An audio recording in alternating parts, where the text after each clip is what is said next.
Yuk, sebelum kita mulai pembelajaran kita pada pagi hari ini, kita berdoa dulu. Berdoa mulai. Rabbi zidni ilman warzuqni fahman. Ya Allah, berilah aku ilmu dan mudahkanlah aku untuk memahaminya. Ya, alhamdulillah sudah berdoa. Ada yang tidak masuk? Masuk semua ya, ada semua. Alhamdulillah kita jaga kesehatan walaupun hujan panas ya, kita harus tetap jaga kesehatan supaya dapat belajar dengan baik. Ya. Hari ini, pagi ini kita akan belajar IPA pada lapisan bumi bagian hidrosfer. Apa yang terjadi di bagian hidrosfer? Yaitu adanya siklus air. Ya, sebelum Usfitri menerangkan, kalian baca dulu ya materinya. Kalian nanti baca ini dulu. Ya, silakan saya bagikan. Dibaca dulu, diamati gambarnya, diamati dan dibaca pengertiannya. Ya, silahkan dipahami, nanti Usfitri terangkan. Jika ada yang belum mengerti bisa ditanya. Ya, baca dengan baik-baik, ditulis nama ya biar tidak hilang. Nah, dibaca dulu yang baik. Usfitri mau pindah dulu ke kelas 4 ya, anak kelas 5. Silakan dibaca. Assalamualaikum warahmatullahi wabarakatuh. Waalaikumsalam warahmatullahi wabarakatuh. Bagaimana kabar hari ini?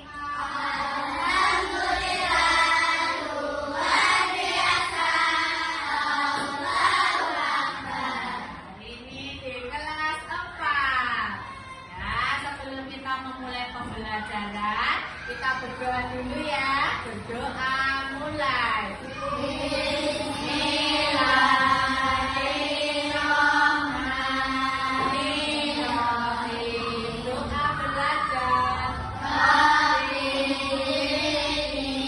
ilman warzuqni fahman.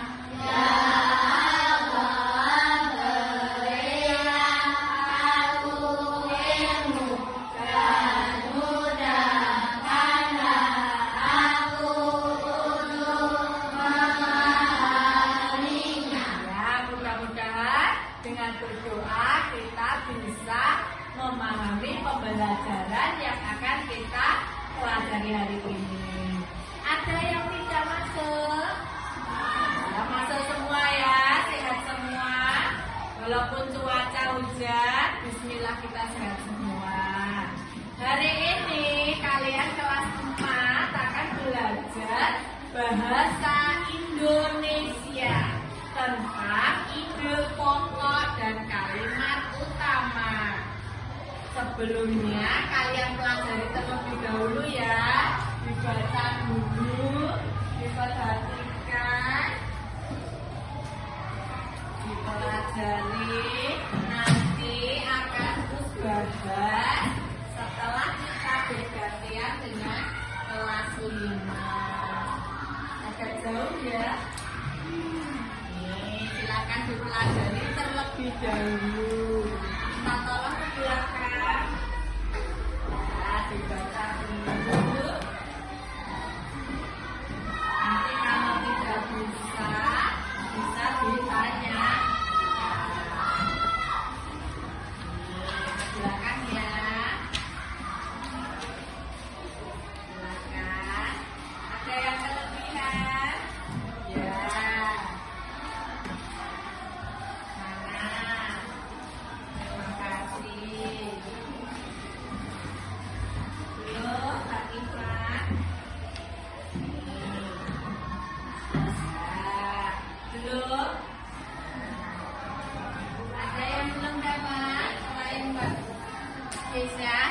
dapat semua, oke?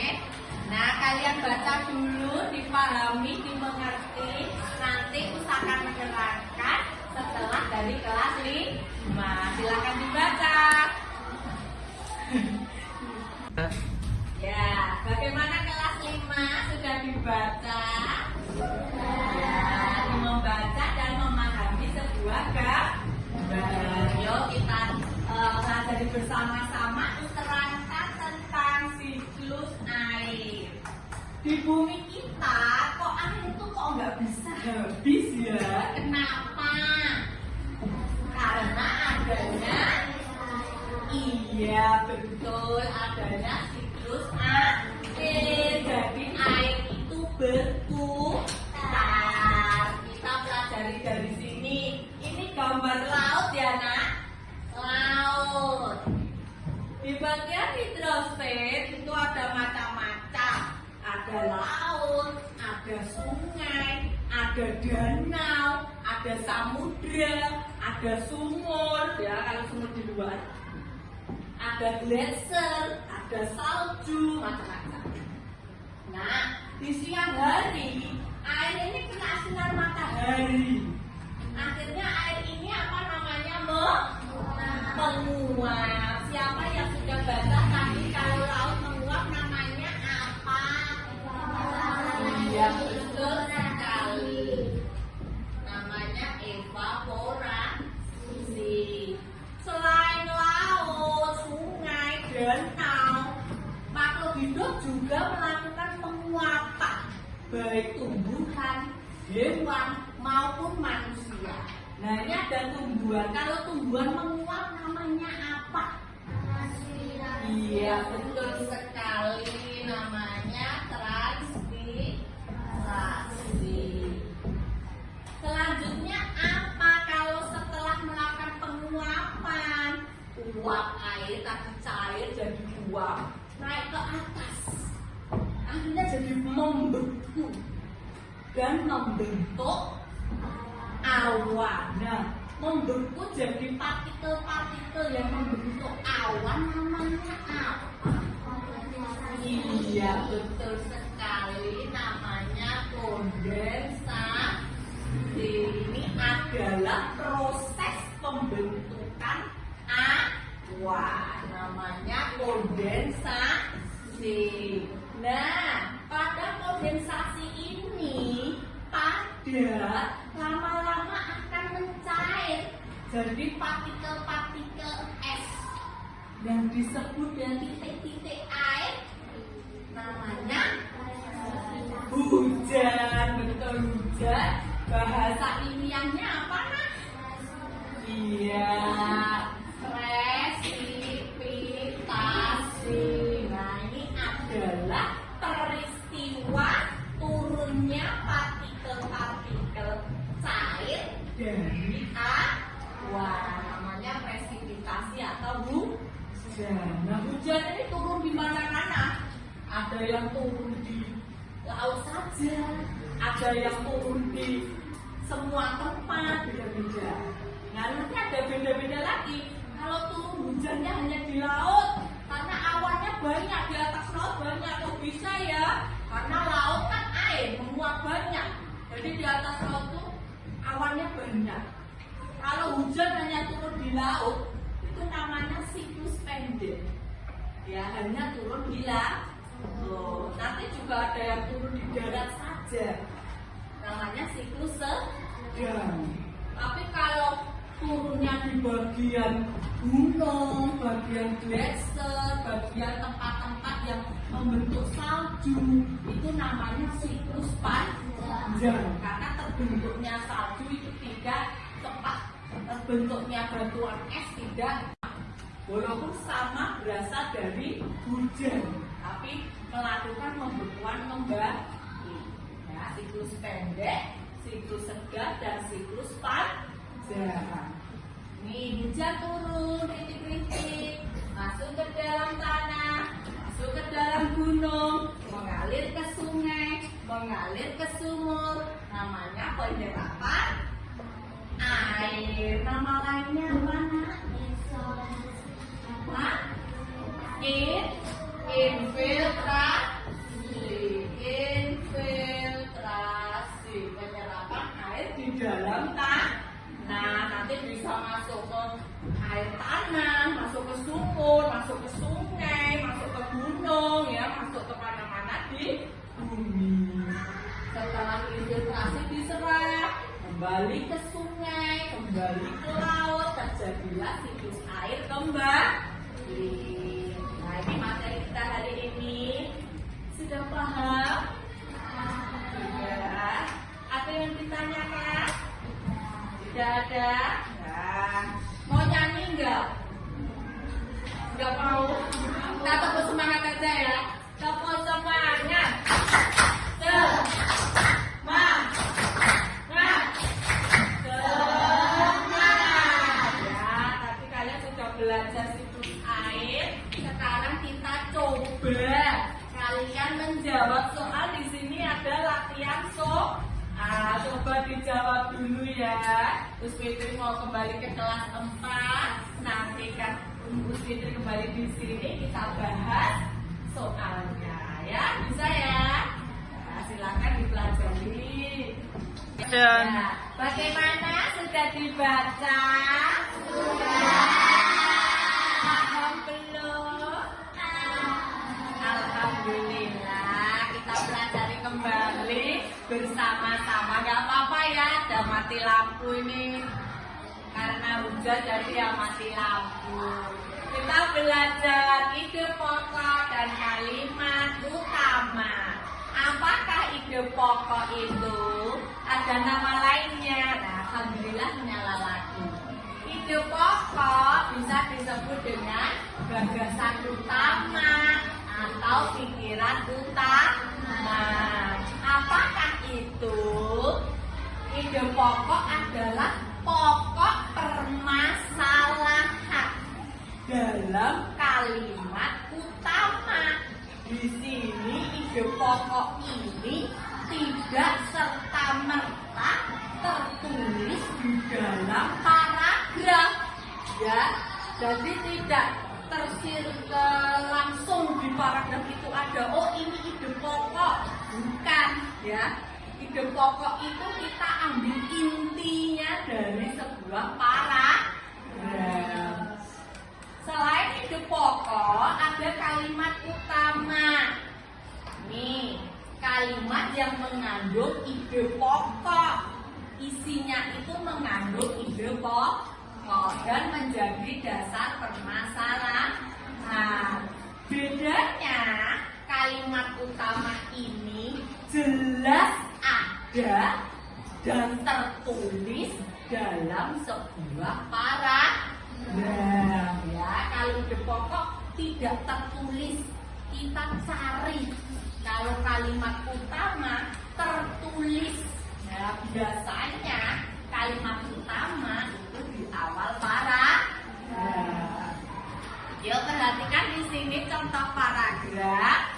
Silakan diperhatikan di rangkuman di buku. Penulis buku adalah salah satu pekerjaan yang menghasilkan uang dengan bermodalkan hobi menulis. Tidak hanya itu, seorang jurnalis juga bisa mendapatkan gaji yang besar dari perusahaan media hanya dengan menulis berita. Dua pekerjaan ini membuktikan bahwa hobi menulis bisa menghasilkan uang apabila bisa mengarahkan dan menempatkannya dengan cara yang tepat. Ini sebuah paragraf. Mari kita cari ide pokok dan kalimat utama. Nah, dari paragraf tersebut, ya, kita sudah mengetahui bahwasanya ide pokok adalah pokok permasalahan. Nah, jadi ide pokoknya apa ya dalam paragraf ini? Ini kita cari, tapi tidak ada dalam paragraf. Ide pokoknya adalah hobi menulis bisa menghasilkan uang apabila diarahkan makan dengan baik. Nah, kalimat ini hobi menulis itu tidak serta-merta terdapat dalam sebuah paragraf, tapi termasuk intinya, gagasannya, idenya dalam sebuah paragraf. Berbeda dengan kalimat utama. Sekarang kita akan kalimat utamanya. Ada dalam paragraf. Apa kalimat utamanya? Biasa. Ayo siapa yang mau jawab? Mbak Kita, ayo kalimat utamanya apa?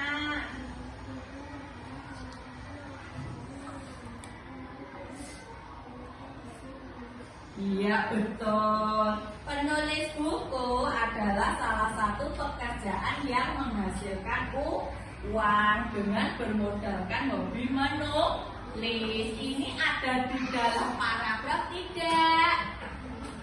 Ada. Tertulis di paragraf tidak? Iya. Di bagian kalimat pertama. Kalimat utama biasanya di kalimat pertama, hanya biasanya. Kadang ada di bagian kalimat terakhir kayak gitu. Kalau kalimat utamanya di depan, nanti namanya deduktif. Kalau kalimat utamanya di belakang, namanya induktif. Yang pasti perbedaan ide pokok dan kalimat utama terletak pada ada tidaknya kalimat tersebut. Kalau ide pokok itu tidak tertulis di paragraf, hanya intinya, pokok permasalahannya, sedangkan kalimat utama ada di dalam paragraf. Ya, sampai sini sudah jelas? Ya, sudah paham? Sudah. Yo, sebelum kita latihan, kita tepuk dulu ya kelas 4. Tepuk lagi. Tepuk semangat. Semangat.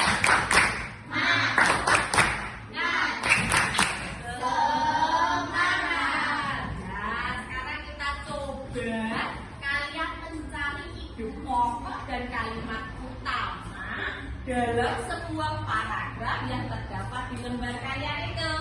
Ya, Mas Fitri mau pindah dulu ke kelas 5. Tolong dikerjakan dengan baik. Ya, teliti ya. Nah, silakan. Ya, kembali kita ke pembelajaran IPA. Bagaimana kelas 5 bisa? Nah, kita bahas dari nomor 1. Dijawab, apakah hidrosfer itu? Dijawab Mbak Nabifa. Iya, betul. Lapisan air yang menyelimuti bumi. 2.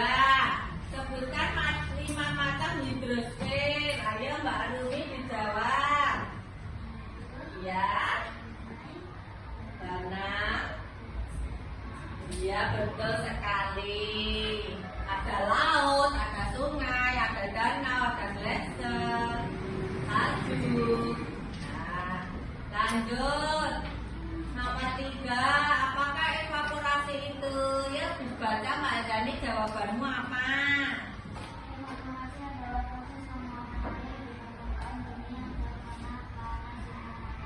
Ya, betul sekali.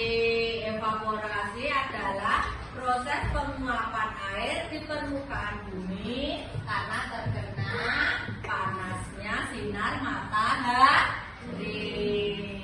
Nomor 4. Apakah presipitasi itu? Ya, dijawab nggak sih Pak Farah? Ya, keras.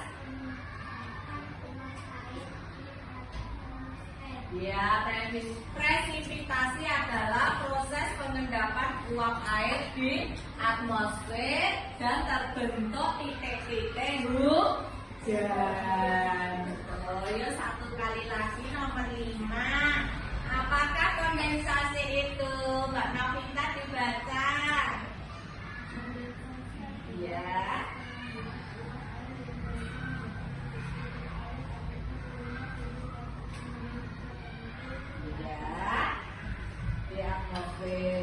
Kondensasi adalah proses pengembunan ya, uap air yang berubah menjadi titik-titik air akibat turunnya suhu karena ketinggian tertentu atau disebut dengan pembentukan awan. Ya, silakan dipelajari lagi.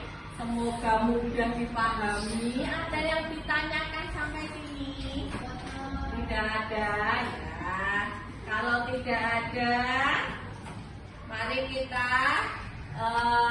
simpulkan hari ini bahwasanya pada bagian bumi lapisan air terdapat hidrosfer yang terjadi peristiwa siklus air. Siklusnya seperti ini, dari evaporasi, kondensasi, presipitasi, dan infiltrasi.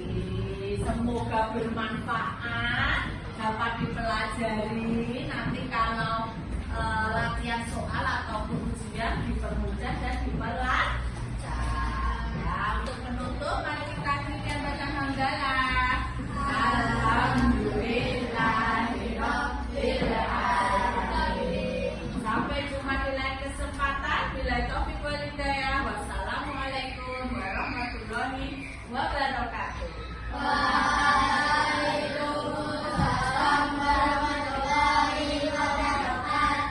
Nah, sudah dikerjakan? Sudah dibaca nih? Ya. Mari kita bahas bersama-sama. Ada 2 paragraf, kita paragraf dulu ya. Paragraf pertama. Daur ulang adalah kegiatan mengolah kembali barang-barang yang tidak terpakai menjadi karya yang baru. Barang bekas yang dapat didaur ulang diantaranya botol minuman, koran, dan kain perca. Daur ulang dilakukan untuk mencegah banyaknya barang yang dibuang percuma. Kita cari ide pokoknya ya. Coba Mbak Aulia, ide pokoknya apa? Pengaturan dan manfaat daur ulang. Iya betul, ide pokoknya tentang pengertian dan manfaat daur ulang. Apakah kata pengertian dan daur ulang ada dalam paragraf? Tidak, ya karena ide pokok mencari pokok permasalahan.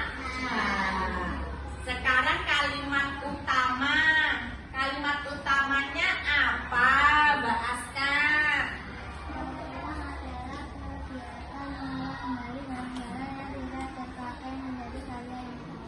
Iya betul. Kalimat utamanya daur ulang adalah kegiatan mengolah kembali barang-barang yang tidak terpakai menjadi karya yang baru. Kalimat ini ada dalam paragraf? Ada di bagian kalimat yang pertama. Betul sekali. Ya, paragraf kedua. Kain-kain sisa atau kain perca bisa dibuat menjadi boneka atau tempat penyimpanan serbaguna. Berbagai cara pembuatan boneka dari kain perca dapat dicari melalui internet. Kamu tidak akan kesulitan untuk membuat barang-barang dari kain perca tersebut. Mari kita cari ide pokoknya. Coba Mbak Nadifa, ide pokoknya apa? Manfaat? Iya, manfaat daur ulang kain perca. Tidak ada di dalam paragraf, hanya inti. Nah, sedangkan kalimat utamanya, ya Mbak Gajia.